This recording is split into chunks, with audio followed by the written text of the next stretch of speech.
Me da mucho gusto el saludarles. Mi nombre es Lucio Uribe Ortiz. Voy a desarrollar un poco lo que es la evolución, a grosso modo, de la definición de filosofía. Voy a hacerlo en estas etapas de la historia para que podamos comprender toda esta cuestión. Y esto va a ser, vuelvo a repetirlo, de una manera muy general. Entonces, vamos a comenzar desde el inicio, que es con el comienzo de esta separación de la religión y la filosofía, porque en la antigüedad se confundían estas dos, o mejor dicho, estaban muy unidas, bastante. Es decir, que el hombre siempre ha buscado un principio de las cosas, y si no lo encuentra en el ámbito así que sea totalmente palpable, entonces recurre al ámbito religioso. Pero siempre ha habido esa sabiduría, ese conocimiento, como ya lo podemos ver en los grandes libros. Por ejemplo, en el ámbito bíblico, el libro de la sabiduría. Los que comienzan a hacer esa distinción bastante fuerte son los griegos. Los griegos comienzan a hacer esta distinción entre el mito y la filosofía. En uno de mis videos de este canal desarrollo lo que es esta distinción. Y el primero que comienza a desmitologizar esta realidad es Homero. Comienza ya no a ver las deidades en un ámbito que esté fuera de este contexto, sino comienza ya a humanizarlas, a antropomorfizarlas. Es lo que comienza a hacer Homero. Y estos pensadores, como Heráclito, Parménides y demás autores, Anaxágoras, todos ellos comienzan a ver toda esta realidad y a separar este ámbito religioso del ámbito racional.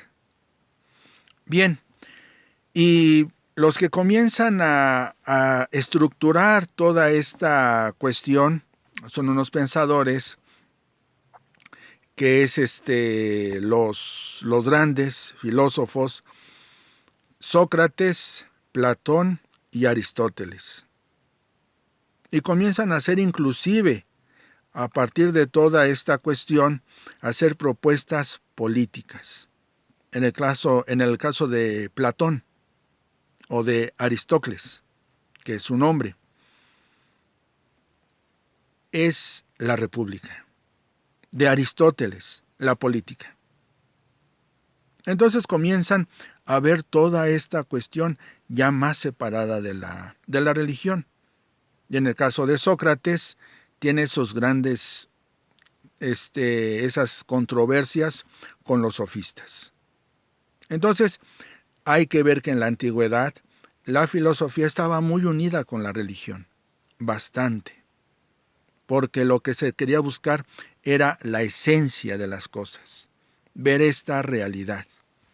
Comienzan los mitos, comienzan a ver este crecimiento o esta investigación de lo que es el origen de todo. Y la filosofía comienza a verlo no ya en ese ámbito religioso, sino en un ámbito completamente natural, a la luz natural de la razón. La segunda etapa que nosotros tenemos, a grosso modo, es la época medieval. La época medieval, y de aquí parten los padres de la Iglesia, es importante mencionarlo. Ellos se basan para justificar este ámbito de fe, este ámbito teológico, se basan bastante en la filosofía. Las dos grandes columnas que siempre se han mencionado, Agustín de Hipona y Tomás de Aquino. Agustín de Hipona comienza a hacer esta situación, esta unión, esta justificación. Y ahí tenemos otros autores Clemente de Alejandría, bastantes autores que comienzan a hacer esta situación. Orígenes, otro autor también bastante importante, y que se basan en este ámbito filosófico. Retoman las bases de la filosofía y comienzan a justificar en lo que creen. Entonces tenemos toda esta cuestión, y de ahí que ya en el ámbito, digamos, del siglo XI, XII, esté Tomás de Aquino en esta realidad, en esta cuestión, justificando el ámbito de la fe por medio de la razón. Bien, otros pensadores ya más del siglo XV, XVI, tenemos al más representativo René Descartes, o René Descartes.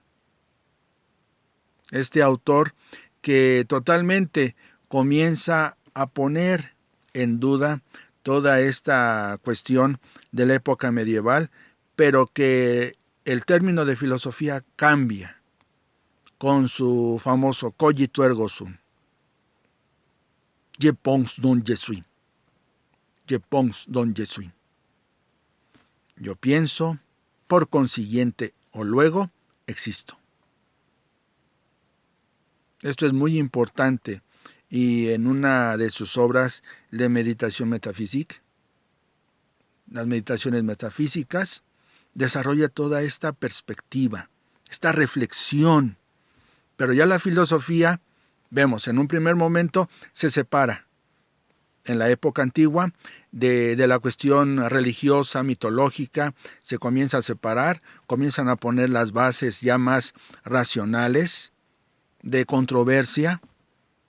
Los grandes pensadores, los sofistas, y estos tres autores más representativos, Sócrates, Platón, Aristóteles, y posteriormente los religiosos en la época medieval retoman estos términos, Agustín de Hipona, Tomás de Aquino, comienzan a justificar la fe por la razón, por medio de la razón, mejor dicho, y René Descartes rompe con este esquema, rompe absolutamente, comienza a cambiar esta cuestión de la filosofía, con su famoso cogito ergo sum, je pense donc je suis. Pienso, por consiguiente existo. Y posteriormente tenemos a otros pensadores que también tienen esta cuestión, y ya comienzan a separar más este ámbito. Vuelvo a repetirlo, esto es a grosso modo para ver estos cambios que ha tenido la filosofía. El famoso autor de esta obra máxima, Kritik der reinen Vernunft, Crítica de la razón pura, Kant. Y de ahí que comience toda esta cuestión. En esos lapsos están también los famosos enciclopedistas, en esta etapa entre René Descartes, Kant, están los famosos enciclopedistas en esta etapa, y que también consideran este ámbito del conocimiento de la filosofía en un ámbito totalmente enciclopédico. Todo el conocimiento tiene que estar en libros, y que se inspiran precisamente en las grandes sumas teológicas y filosóficas de la época medieval. Pero ellos van a tener el conocimiento, y son los famosos enciclopedistas. Diderot, uno de ellos. Y posteriormente está esta realidad del famoso trascendentalismo en la en la filosofía. Ha habido en todas estas etapas distintos movimientos. Estoy mencionando nada más algunos que son representativos. Y de ahí que tenemos la cuestión de el famoso siglo de las luces, toda esta realidad. Entonces tenemos a Kant, Fichte, Schelling y Hegel, poniendo las bases de toda esta cuestión racional y trascendental, basado en Kant, en su trascendentalismo, Fichte en su yo trascendental y Schelling en su objetivismo trascendental. Bien, en la etapa que sigue así a grosso modo, vuelvo a repetirlo, y que es muy representativa, de ahí que la famosa izquierda hegeliana y la derecha hegeliana se separen, se dividan absolutamente, y en esta izquierda hegeliana tengamos a los grandes pensadores, a los filósofos, se le puede mencionar o se puede decir los filósofos de la sospecha. Fichte, Nietzsche, corrijo, Nietzsche. Fichte es del subjetivismo trascendental, siguiendo a Kant. Tenemos ahí, corrijo, por favor, perdón, Nietzsche, Schopenhauer, Feuerbach. Ahí están estos filósofos que ponen las bases de esta famosa izquierda hegeliana. Y también tenemos los de la famosa derecha hegeliana. Entonces estamos en esta cuestión, los de la izquierda, que totalmente dudan, niegan a este ámbito religioso, y los otros que la afirman, que afirman esta teología, y los otros niegan absolutamente la teología. Bien, y ya en estas etapas que nosotros tenemos, que son revolucionarias, que son de tipo existencial, de ahí el famoso Kierkegaard, ahí en esta cuestión, y hay un representativo de esta cuestión que es el existencialismo, que sigue siendo de la izquierda hegeliana. Tenemos al famoso autor de esta obra, L'Être et l'Ignan, El ser y la nada, de Sartre, de Jean-Paul Sartre. Esta obra, que es bastante importante en el ámbito literario y en el ámbito filosófico. Y tenemos, eso es el existencialismo, y otro autor, Ismael Quiles, que es el insistencialismo. Aquí en esta cuestión de la famosa derecha hegeliana.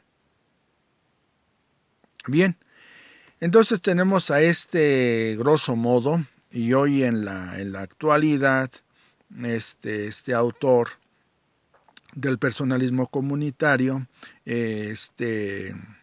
Carlos Díaz, un poco lo que es esa de la cortina, ¿no? Que siguen siendo de esta cuestión de la derecha por los datos que yo tengo, y que sigue habiendo del otro lado, ¿no? También Bátimo, Francis Fukuyama. Tenemos estos autores y que siguen dando esta cuestión, esta divergencia de pensamientos, y en una síntesis ya a partir de lo que es la creación de las computadoras, de esta cuestión de el ámbito computacional, del ámbito de de lo cibernético, que totalmente ha llegado, o mejor dicho, estuvimos en su nacimiento, eh, por los datos que yo tengo de las décadas de los 50, 60, 70 y las diferentes, digamos, diferentes movimientos que se han ido dando en estos avances. Recordemos que inclusive salían las computadoras 60, 70, vuelvo a repetirlo, esto se fue gestando paulatinamente por los datos que tengo, y las computadoras eran enormes, grandes, gigantescas. Y ahora, a partir de un celular, pues ya puede tener uno una computadora. Así, digamos, bastante, sí limitada, pero ya con esta cuestión, ya de estos avances, inclusive. Entonces aquí ha habido este cambio de las famosas inteligencias artificiales. Aunque ahí hay una cuestión, no tienen esa capacidad de razonar, sino es el ser humano que les pone, digamos, los programas, los software, les pone ahí esta cuestión de lo que es pues el ser humano, al final de cuentas, que sigue siendo el mismo ser humano, y ellos nada más repiten lo que el programa, el software, que se los implantan, y ellos hacen esa función, pero sigue siendo el mismo ser humano. Y ahí podemos tener el ejemplo de Sofía, que sigue teniendo esos parámetros, no tiene, que ya le dieron en un país la ciudadanía, inclusive, pero que sigue teniendo estos parámetros humanos, y que sigue siendo el mismo humano, pero a una manera artificial. Y algunas declaraciones que ustedes han visto de este androide. Entonces, el desarrollo sigue siendo totalmente humano, filosófico, porque la filosofía se desarrolla en un ámbito que es espiritual. Eso no se puede negar. Es imposible completamente. Bien, esto es a grosso modo. Gracias por escucharme, te doy las gracias infinitas por escucharme, y que mis videos te sirvan, te ayuden a profundizar en este ámbito filosófico. Gracias, estoy a tus órdenes. Si gustas compartir mis videos, si también quieres suscribirte, pues a mí me animas para seguir haciendo esta cuestión. Y la filosofía, en unos primeros momentos de la historia, se hacía de una manera libre, de una manera espontánea, de una manera de diálogo, de conversación y demás. Y hay que rescatar esta cuestión. La filosofía no se da nada más en las aulas, sino también se da en la misma realidad. Bien, muchas gracias y te agradezco tu fina atención, que tengas excelente día. Gracias a las personas que se han suscrito a mi canal o a mis canales. Gracias y que tengan excelente día. Muchas gracias.